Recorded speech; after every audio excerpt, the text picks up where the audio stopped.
Hi everyone, welcome you all to my channel Study with Indian English. Now we are going to discuss the remaining portion of Strong Roads, Class 12, West Bengal Board. In the last class, we had discussed that Jainul Abidin, Kalam's father, was very good at simplifying the complex ideas of the spiritual matters.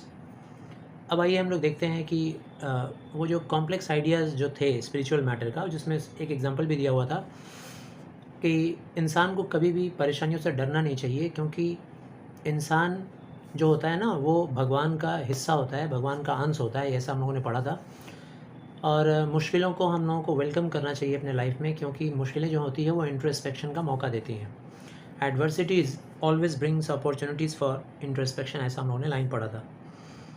उसी बात को base बना के अब्दुल कलाम कहते हैं कि why don't you से this, आप पिताजी आप ये बात लोगों को उनको हेल्प करते वक्त या उनको सलाह देते वक्त क्यों नहीं कहते?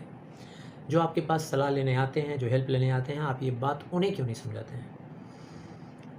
मेरे पापा जब मेरा ये सवाल सुने, काफ़ी गंभीरतापूर्वक सवाल था, गंभीर सवाल था।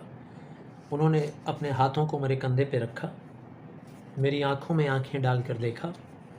वो ये देखना चाह रहे थे कि मेरा ये बच्चा जो सवाल पूछ रहा है, क्या सच में ये इस सवाल का जवाब समझने के लायक है? उसके बाद फिर थोड़ी देर तक जजमेंट करने के बाद वो मुझे समझाना शुरू किए। पहले उन्होंने देख लिया कि क्या मेरे पास वो क्षमता है कि मैं उनकी इन बातों को समझ सकूं।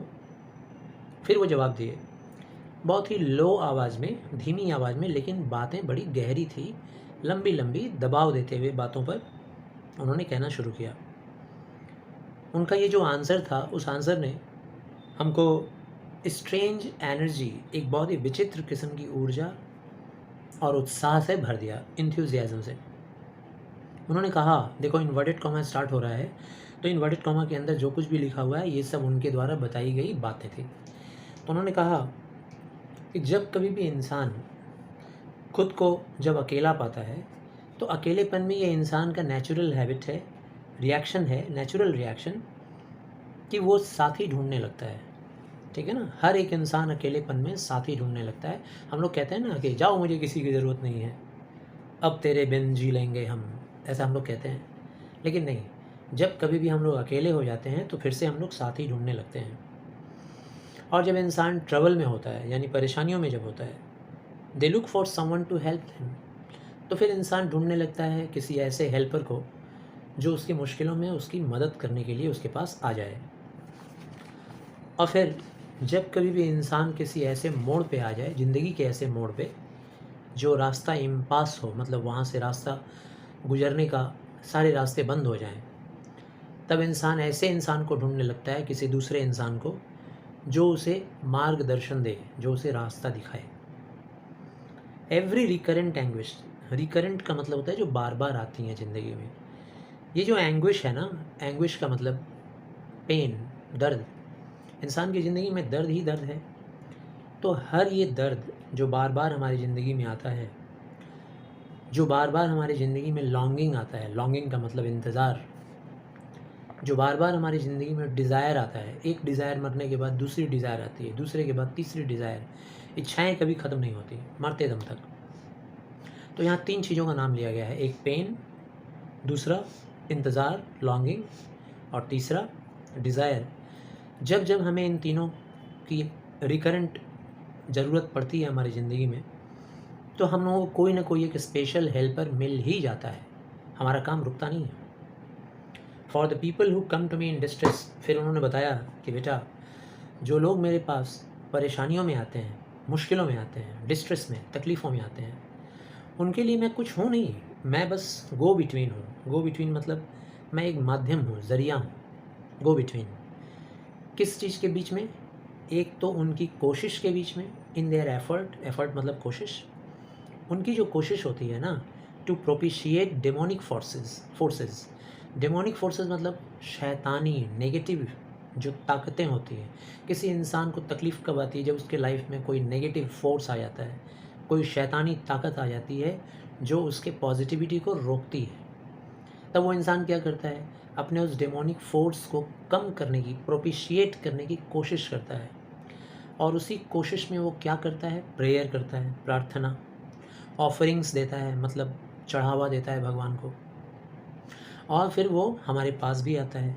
तो मैं क्या करता हूँ, उसकी जो कोशिश होती है उस कोशिश में मैं गो बिटवीन बन जाता हूँ। मतलब मैं उसके और भगवान के बीच में बस हेल्पर बन जाता हूँ।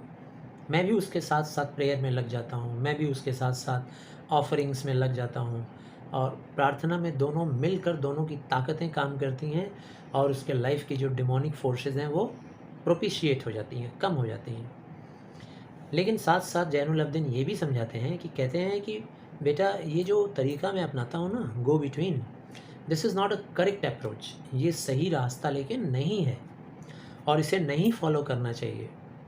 ठीक है, ये प्रेयर करके, ये ऑफरिंग करके, दूसरे को अपने बीच में माध्यम बना के अपनी तकलीफ़ों को कम करने की कोशिश नहीं करनी चाहिए। One must understand. तो फिर करना क्या चाहिए? सवाल खड़ा होता है कि अगर ऐसा सिचुएशन आ गया तो करना क्या चाहिए? तो करना ये चाहिए कि एक इंसान को समझना चाहिए the difference between a fear ridden vision of destiny. समझना चाहिए कि क्या डिफरेंस है। फियर रिडन यानी कि डर वाला विज़न ऑफ डेस्टिनी, और एक ऐसा विज़न जो हमें हमारे अंदर के दुश्मन को ढूंढ के निकाल के मार देने वाला विज़न होता है। देखो, इंसान के अंदर दो विज़न होते हैं। विज़न का मतलब होता है दृष्टि, नज़रिया। तो इंसान को कोशिश करना चाहिए कि अपने दोनों नज़रियों के बीच का अंतर समझे। एक नज़रिया जो हमारा होता है वो होता है डर से भरा हुआ। कोई काम करने के पहले हम लोग नेगेटिव सोचना शुरू कर देते हैं, कैसे होगा, कैसे हम कर पाएंगे, हमारी कौन मदद करेगा, ये तो नहीं होगा मुझसे, नहीं मुझसे ना हो पाएगा, ऐसा हम लोग चिंता करना शुरू कर देते हैं। ये हुआ fear ridden vision of destiny. और दूसरा एक ऐसा विज़न है जो विज़न ये कहता है कि अगर पैसे नहीं होंगे तो पैसे की व्यवस्था बना लूँगा कहीं से इधर उधर से मांग के। अगर हमारे ये काम करने में कुछ दिक्कतें आ रही हैं तो जुगाड़ कर लूँगा कुछ, लेकिन करूँगा ज़रूर। तो एक विज़न होता है जो हमारे अंदर के शत्रु को, तकलीफ़ को ढूंढता है, निकालता है, उसे मारता है और ज़िंदगी में आगे बढ़ता है। और एक विज़न होता है जो हमेशा हमें चेक करता है, रोकता है। तो इन दोनों के बीच के डिफरेंस को हमें देखना होगा, समझना होगा, और एक बार समझ लेंगे तो फिर हम लोगों को अपने ज़िंदगी का डेमोनिक फोर्स को प्रोपिशिएट करने के लिए किसी को माध्यम बनाने की ज़रूरत नहीं पड़ेगी, और प्रेयर करने की या ऑफरिंग करने की ज़रूरत भी नहीं पड़ेगी। बस हम लोग अपना विज़न को सुधार लें। दूसरा पैराग्राफ में है, अब्दुल कलाम कहते हैं कि मेरे पिताजी का लाइफस्टाइल जो था डेली का, वो सुबह 4 बजे शुरू हो जाता था। 4 बजे नमाज़ वगैरह पढ़ के सुबह मतलब जो प्रातः काल होता है उसके आने के पहले ही वो नमाज़ वगैरह पढ़ के तैयार हो जाते थे। और फिर उनका एक कोकोनट का बागान था, वहाँ पर बहुत सारे कोकोनट के पेड़ थे, वहाँ चले जाते थे मेरे पापा, करीब 4 मील की दूरी पर। 4 मील का मतलब होता है कम से कम 6 किलोमीटर। 6 किलोमीटर तक पैदल चल के जाते थे, और फिर वहाँ से 6 किलोमीटर पैदल चलकर वापस आते थे। और जब वापस लौटते थे तो दर्जनों नारियल अपने कंधे पे लाद के उसको धो कर लेकर आते थे, क्योंकि उसी नारियल से घर में चटनी बनती थी, और फिर खाना पीना हम वो करना शुरू करते थे, ब्रेकफास्ट वगैरह करते थे। और ये उनका रूटीन तब तक रहा जब तक कि वो अपने 60s में लेट टाइम तक नहीं चले गए। लेट टाइम मतलब 65, 67, 68, 69 की उम्र तक जब तक नहीं चले गए, तब तक उनका ये रूटीन रहा। अब आखिरी paragraph, I have through out my life, मैंने ज़िंदगी भर, मेरा जो साइंस का दुनिया था ना, साइंस की दुनिया में मैंने ज़िंदगी भर कोशिश किया है फंडामेंटल ट्रुथ, जो बेसिक ट्रुथ मेरे पापा ने हमको सिखाया, उस ट्रुथ को समझने की मैं कोशिश करता रहा हूँ। इतना एडवांस्ड लेवल का साइंटिस्ट बनने के बावजूद भी, इतने ऊंचे क्रम का साइंटिस्ट बनने के बावजूद भी, मेरे उस ज़िंदगी में मेरे अनपढ़ माता पिता यानी अनपढ़ पिताजी का सिखाया हुआ वो हर लेसन हर रोज़ मैं फॉलो करता हूँ। और मुझे विश्वास होता है, जब जब मैं फॉलो करता हूँ तो मुझे कन्विंस होता है, विश्वास होता है कि इस ज़िंदगी में, हर इंसान की ज़िंदगी में एक डिवाइन पावर होता है। डिवाइन पावर मतलब एक ईश्वरीय शक्ति, एक दिव्य शक्ति होती है, और वो दिव्य शक्ति हमेशा तैयार रहती है हमें मदद करने के लिए, हमें लिफ्ट करने के लिए, उठाने के लिए।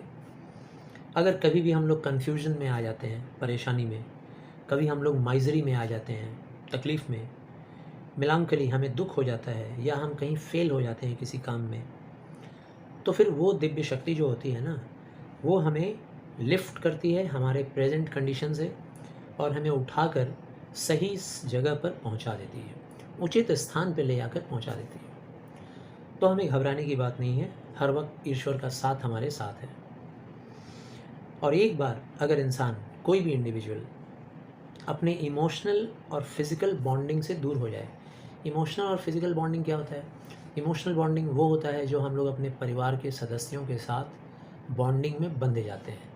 एक बार जब परिवार के सदस्यों से, बेटी से, बेटा से, माता पिता, भाई बहन, पत्नी पति से जब हम लोग बंध जाते हैं, तो फिर हम लोग ज़िंदगी में कभी भी आज़ाद नहीं हो पाते हैं, आज़ाद सोच नहीं ला पाओगे। तो ये इमोशनल बॉन्डिंग को तोड़ना बहुत ही ज़रूरी है। और फिज़िकल बॉन्डिंग को तोड़ना भी। फिज़िकल बॉन्डिंग क्या होता है भाई? ये मेरा घर है, ये मेरी संपत्ति है, ये मेरी प्रॉपर्टी है, मेरा पैसा है, मेरा गाड़ी है, मेरा फ़ोन है। ये मेरा मेरा वाला जो थिंकिंग है ना इस संसार का, उसको बोलते हैं फिज़िकल बॉन्डिंग। इंसान अगर एक बार फिज़िकल और इमोशनल दोनों बॉन्डिंग से अगर बाहर आ गया, जैसा कि अब्दुल कलाम खुद भी थे। अब्दुल कलाम की ज़िंदगी में उन्होंने विवाह तो किया नहीं था, उनकी ना तो कोई पत्नी थी, ना बच्चे थे, तो इमोशनल बॉन्डिंग हुआ नहीं। माता पिता कब के चले गए, तो पूरा ज़िंदगी उन्होंने अपना लगा दिया किसके लिए? देश के लिए। और उनसे सफल राष्ट्रपति या उनके जैसा ईमानदार या हिंदू मुस्लिम में कभी भी किसी तरह का भेद नहीं मानने वाला, मैं तो मानता हूँ कि वो महात्मा गांधी से भी श्रेष्ठ हैं।